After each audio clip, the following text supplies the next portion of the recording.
So I don't know what you make of that, but it's one of a million things that make zero sense and only point to the fact that this was a coordinated assassination that was planned way in advance. There's been a lot of suspicious Google searches. We've done videos about them before. We've got another one. So what this shows is that you can check and see anywhere in the world if people have been Googling a certain topic or a certain name or a certain address. And it turns out that there were people from Washington, D.C. and Israel and Huntsville, Alabama, which is where a major FBI hub is, that were Googling all these suspicious things that nobody knew anything about until after the Charlie Kirk assassination. They were Googling them before the Charlie Kirk assassination. Like, for instance, they were Googling the name of the hospital they took him to. They were Googling all the surgeons at that hospital. They were Googling the lawyers and judges. They were also Googling the Loci Center, which is where the guy was on the roof. Tyler Robinson was on the roof of that. They were Googling that place. And guess what else they were Googling? They were Googling, this is before the shooting, when nobody knew who Tyler Robinson was. Not only were they Googling Tyler Robinson's name, they were Googling Tyler Robinson's full name, which is Tyler James Robinson. Did you even know he had a middle name? Let's watch this. Here we go. So I was watching Ian Carroll, and he's watching this guy's show. Baron, I can't get his last name. I'll get his name. Can you find out what that is? Baron Coleman. Looks like Baron Coleman, who's been doing these Google searches. He cracked the code. And so Ian is going to cover this. Watch this. He searched Tyler James Robinson, which is Tyler Robinson's full name. Most of us don't know Tyler Robinson's full name, but it is Tyler James Robinson. Tyler James Robinson. So I did a search for Tyler James Robinson nationally over the entire United States for the past 7 days. And you'll notice the gigantic spike right after the news broke. But I noticed right over here, there was a little blip on September 9th. So you see here, that's right after the shooting, after the assassination. Everybody was Googling Tyler Robinson's name. But there's a blip over here before the shooting. Wait, what? Somebody was Googling Tyler James Robinson's full name before the shooting? That's insider trading, Jimmy. Let's listen. 7 p.m. Damn, that's weird.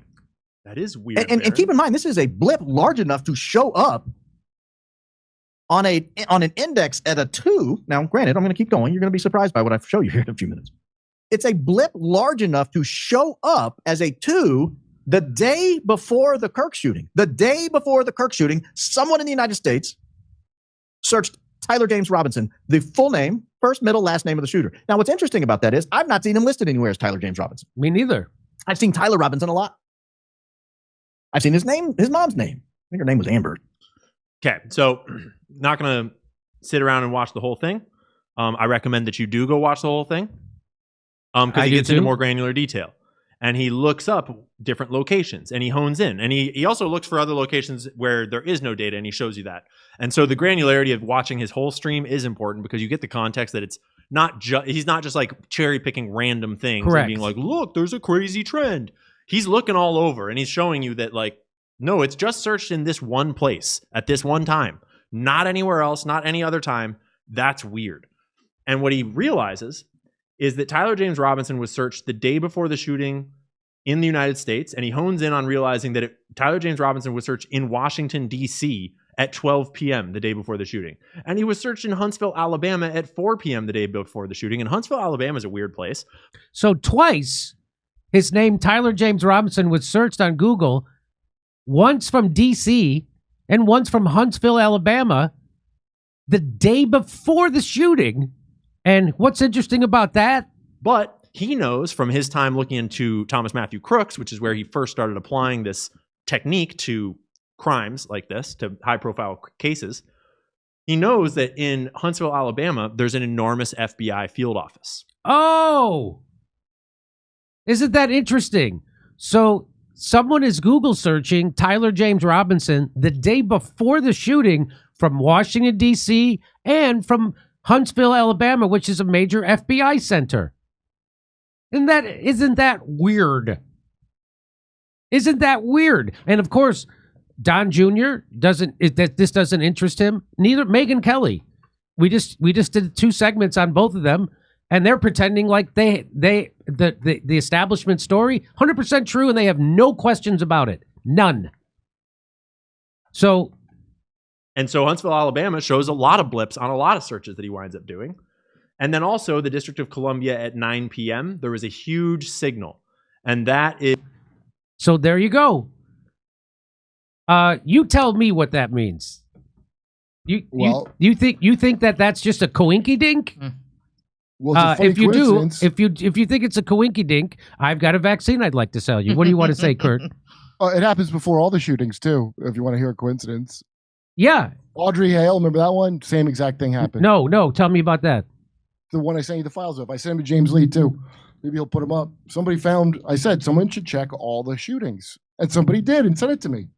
And guess what? A search just like that happens before everything. Not only that, the New Jersey drone incident. They had a major spike in searches before that. So I don't know what you make of that, but it's one of a million things that make 0 sense and only point to the fact that this was a coordinated assassination that was planned way in advance of the assassination. So this was coordinated, it was planned, and there's a million pieces of evidence about it just like this.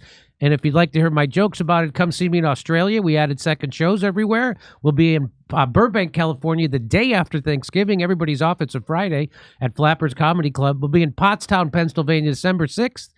And then we'll be in Waikiki.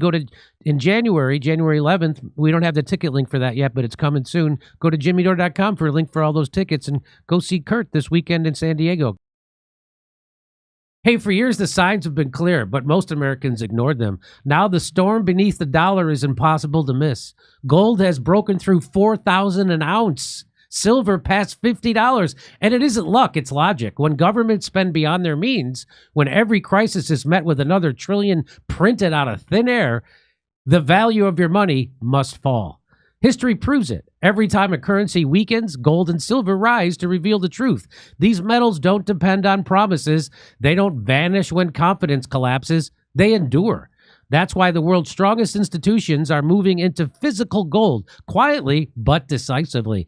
Now is your moment to do the same. Call 800-476-7790 right now or visit jimmylovesgold.com. Take what you've built and make it real before the next headline reminds you that paper wealth is just that, paper. Come see us in Australia. Second show's added in Melbourne, Sydney, and Brisbane. We'll see you in Burbank, California the day after Thanksgiving. It's a Friday. And then Pottstown, Pennsylvania, December 6th. Plus, January 11th, we're going to be in Waikiki at the Blue Note. Tickets not available yet for them, but go to jimmydore.com for a link for all the other tickets.